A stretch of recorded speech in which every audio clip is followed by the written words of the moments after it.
उद्देश्य ईश्वर हो, बस।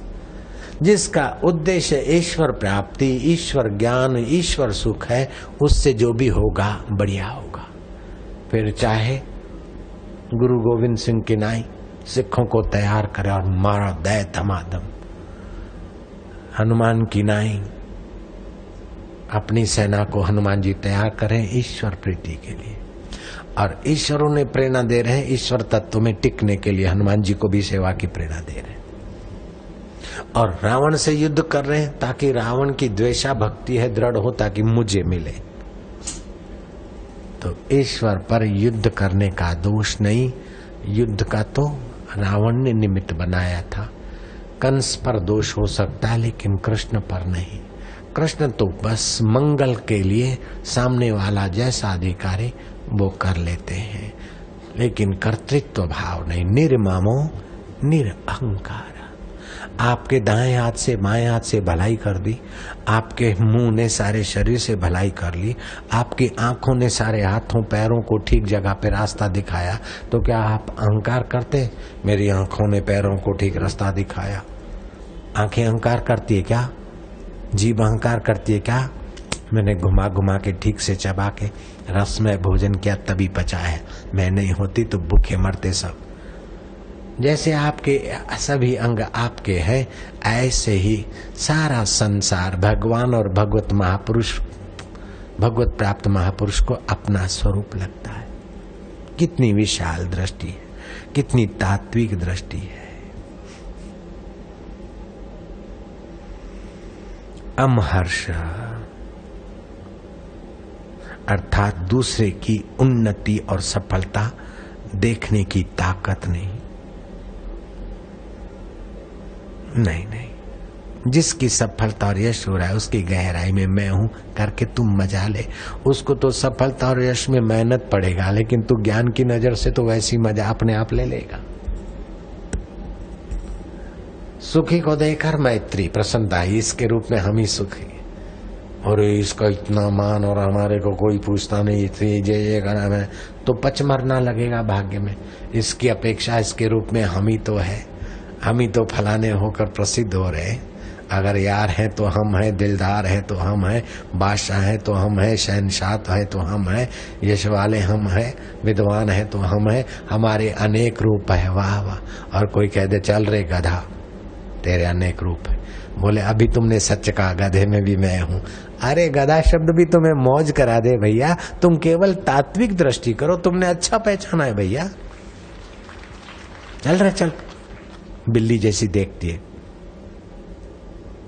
हाँ, तुम मेरे को अच्छा पहचानती, मैं केवल एक शरीर में नहीं हूँ, बिल्लियों में भी मैं हूँ। और बिल्ली जैसा देखने की कला भी मजात्मा की है। वाह, तुझे दुखी होने की जरूरत नहीं। ननंद, भाभी, देरानी, जेठानी, चाहे कुछ बरसो, दुखी होने के लिए अपनी बेवकूफी चाहिए। अपनी बेवकूफी छोड़ दो तो दुख किस बात का है। आप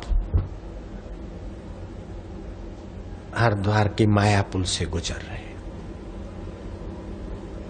और कोई लुफंगा आपको दो चार सुना देता है, और लुफंगा अकेला नहीं है, दो चार उसके साथ ही दिए।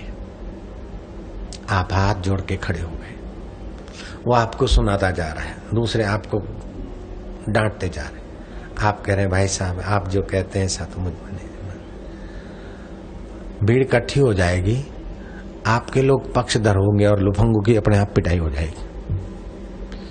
क्योंकि जो सही सुनो है प्रकृति उसके पक्ष में होती है। जयराम जी की, जो क्षमावान है, धैर्यवान है, आत्मवान है, प्रकृति उसके तरफ खींच के चली आएगी। धैर्यवान बनो, सही सुनो बनो, ईश्वर के रास्ते चल रहे हो, सत्य सत्य होगा। मौका मिले तो बता दिया, पूछे तो, नहीं तो कोई बात नहीं। जो तिद भावे सो भली कार। अपने चित्त की रक्षा आप कर सकते। दुखी होना न होना आपके हाथ की बात है। मस्के पॉलिश का शिकार होना न होना आपके हाथ की बात है। हाड़ मांस के शरीर को मैं मानना, नश्वर वस्तुओं को मेरी मानना न मानना आपके हाथ की बात है।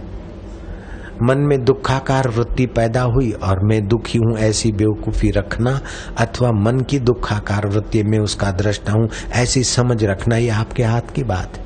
आप आपके हाथ का कर लो तो भगवान भगवान के हाथ का तुरंत करेंगे, मुलाकात हो जाएगी, साक्षात्कार हो जाएगा। आपके हिस्से जो आता है वो आप कर डालो।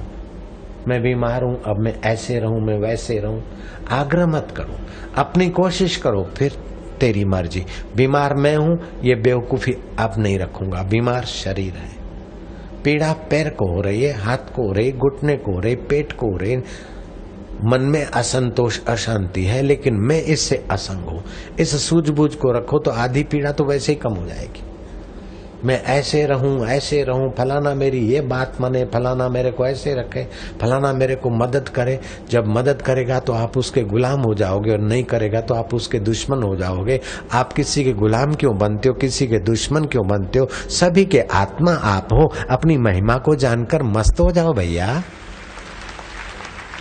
मैं श्री कृष्ण की बात फिर से सुना चुका हूं और फिर अभी सुनाना चाहता हूं। सुना दूं? स्वर्गलोक में चर्चा चली कि सबसे ज्यादा प्रसन्न, ज्ञान दृष्टि से संपन्न, समाज को हंसते खेलते उन्नत करने वाला इस वक्त धरती पर कौन फिरता है, कौन देव पुरुष है, कौन महात्मा है, कौन भगवान स्वरूप संत है। कई संतों के नाम आते, संतों के संत श्री कृष्ण का सर्वोपरि नाम उभर आया कि ये महासंत हैं श्री कृष्ण भगवान। कोई कैसा भी व्यक्ति हो, वस्तु हो, परिस्थिति हो, उसमें से सद्गुण लेकर मस्त रहते, कभी अपने चित्त को मलिन नहीं होने देते, अपने चेहरे पर शिकन नहीं आने देते। गंदे से गंदा पशु, पक्षी, जीव, जंतु, मानव, दानव हो, श्री कृष्ण सदा बंसी बजाते रहते, मुस्कुराते रहते। देवता को शंका हुई कि गंदे से गंदे पशु पक्षी में भी कृष्ण अच्छा क्या देखेंगे। मैं परीक्षा लेता हूं। कृष्ण जिस कुंज गली से गुजरने वाले थे, देवता कुत्ते का रूप लेकर वहां आ लेटा। कुत्ता ऐसा पूंछ कटी, शरीर पे चांदे पड़े, कीड़े खदबदा रहे, मक्खियां भिनभिना रही, फटा मुंह, फटी आंख, जिंदा है कि मरा है पता तक नहीं चले, ऐसी हालत में ग्वाल गोप निकलते गए नाक दबोच के। कृष्ण का साथी कृतवर्मा, साकेती आदि जब निकले साथ साथ, किसी ने कहा कृष्ण वो कितना अभागा जीव है, पूंछ कटी है, बदबू कितनी, ओह घाव पड़े, मक्खियां भिनभिना रही, कीड़े खदबदा रहे, कितना पापी प्राणी होगा। कृष्ण ने कहा उसके दांत चमक रही है, उसके पुण्य का फल कैसा होगा। पागल, ये देखकर तुम खुशी रहो ना। जब ऐसे गंदे कुत्ते के चमकते दांत देखकर अपने श्री कृष्ण अपना दिल खुश रखते, तो आपके जीवन में भी तो ऐसा कोई भी आएगा तो भले दांत न चमके तो कम से कम टाल तो चमकती होगी। आजकल बाल हट गए होंगे, तेल की बचत तो करता है, ये तो सद्गुण है भैया जान में। अगर टाल नहीं हो, बाल है तो इतनी उम्र में भी बाल टिकाए रखा है तो संयमी तो है, कुछ तो है, खाने पीने का अकल वाला तो है। और नहीं तो किसी सिद्धांत में तो वो आपका है, मनुष्य के रूप में आपका है, भारतवासी के रूप में देशवासी है, हिंदू रूप में भी आपका है, गुरु भाई के रूप में भी आपका है। तो जहाँ वैमनस्यता है उसको हटाकर जहाँ समत्व है वहां का ही तुम याद करके अपने दिल को बढ़िया क्यों नहीं बनाते? अरे हमारा ऑफिस का आदमी ना बहुत बदमाश है, ऐसा है, ऐसा है, ऐसा इमली क्यों खाता है, कम से कम तेरा ऑफिस फॉलो तो है ना, क्लास फॉलो तो है यार, इसकी मौज लेके तुम मस्त रहे। ये ऐसा है, ये ऐसा है, गाय बेकार है क्योंकि सवारी के काम नहीं आती, घोड़ा तुच्छ है क्योंकि दूध नहीं देता, हाथी ढेर खाता है, चौकी नहीं करता, और कुत्ता भौंक कर डिस्टर्ब करता है। ये सब बेकार है, ये सब बेकार है। तो तू बड़ा कार का है क्या? तू भी तो बेकार है। नाक से लींट निकलती, मुंह से थूक निकलती है, नीचे के अंगों से गंदगी निकलती है, और पवित्र भोजन को भी तू विष्टा बना देता है और न पचे तो पॉइजन बना देता है, फिर भी तू जिला रहा है। तेरे ऐसे बेवफा शरीर के साथ तू इतना उदार है, तो दूसरों के साथ तू उदारता नहीं करेगा तो कैसे जिएगा लाला? तो औदार्य से जीना। देखो मैं ये बातें किसी एक शास्त्र के आधार पर नहीं कह रहा हूं, मैं अपना अनुभव और अपनी वाणी भी मिला के कह रहा हूं।